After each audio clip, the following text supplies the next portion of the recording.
కాదనలేకపోయాను. సరే, ఇదే కదా నీ భయం ఉంటాను, సరేనా? అప్పుడు కూడా నాకే బాధ కదా. ఊరుకోరే భయ్, మనకు కూడా మంచి జరుగుతుందేమో నాకు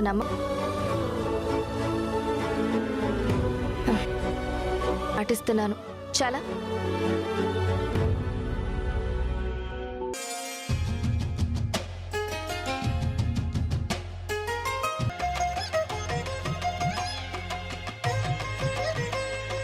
జింక పిల్లలా పరిగెడుతూనే ఉంటుంది.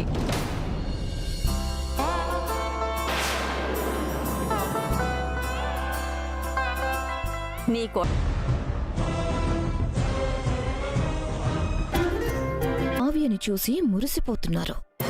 వ్రతంలో ఏం జరగబోతుందో తెలియక వాళ్ళు ఆ కళ్యాణప్పు వాళ్ళని శాశ్వతంగా ఇక్కడ ఉంచడానికి ఏం చేస్తారో అని నా కంగారు. నిన్ను నమ్ముకుని నీకు సాయం చేస్తూ నీ వెంటే నడుస్తున్నాను. ముందు వాళ్ళిక్కడ ఉండాలి. నమస్కారం. నమస్తే అండి. నమస్కారం. రండి రండి రండి రండి. ధాన్యలక్ష్మి పద. మన ఇంట్లో వాళ్ళతో మాత్రమే వ్రతం చేయాలనుకున్నాం కదా. నాకు కూడా తెలీదే. వాళ్ళకి భోజనాలు పెట్టి వాయినాలిచ్చి పంపిస్తాం, అంతే కదా. అనవసరంగా కంగారు.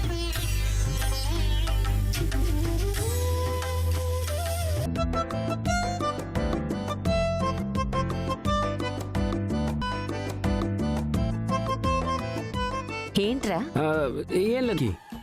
ఎవరు పిలిచారు? అదేంటి, నువ్వు తాతయ్య వెళ్ళి పిలిచారు కదా. కదా అడిగావు. అన్నిసార్లు అడిగానా? ఎన్నిసార్లు అడిగావో కూడా గుర్తులేదా?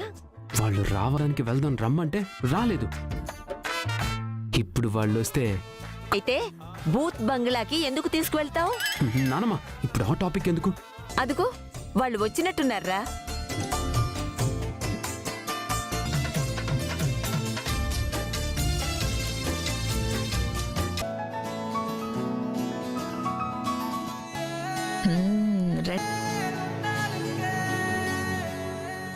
ఆగండి.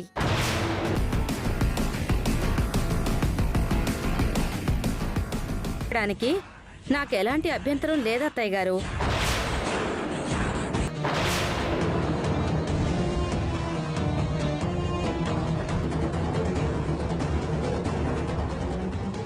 వచ్చేది వ్రతానికనే కనీసం బొట్టైనా పెట్టించుకుంటుందా?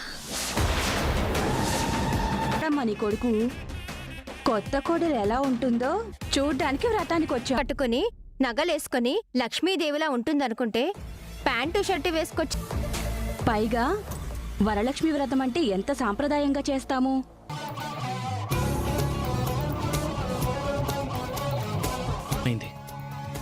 మీరనుకున్నది నెరవేరిందమ్మా. ఇంకా సంతోషం. ఇలాంటిదేదో జరుగుతుందనే నేను రాను అన్నాను. రే ఆగరా. ఏంట్రా? మనస్ఫూర్తిగా రాలేదు. నాకు రావాలనైతే లేదు.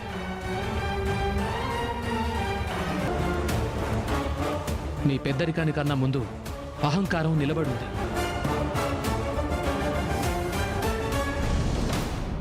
ఈ కూడా ఉన్నారా? మా అందరి సంతోషం కోసం లోపలికి రండిరా. మరే ఈ వ్రతం పేరుతో నేను రప్పిస్తోందని చాలా సంతోషపడ్డాన్రా.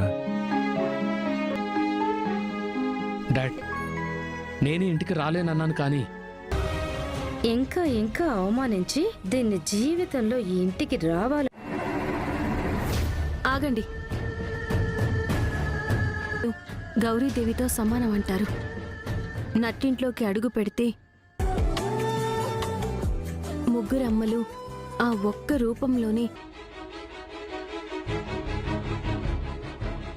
కోపాలు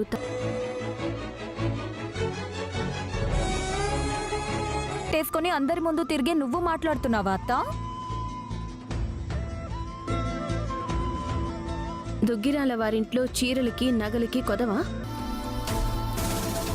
వదినా, కవిగారు, మీరు మీ భావుకత ప్రపంచం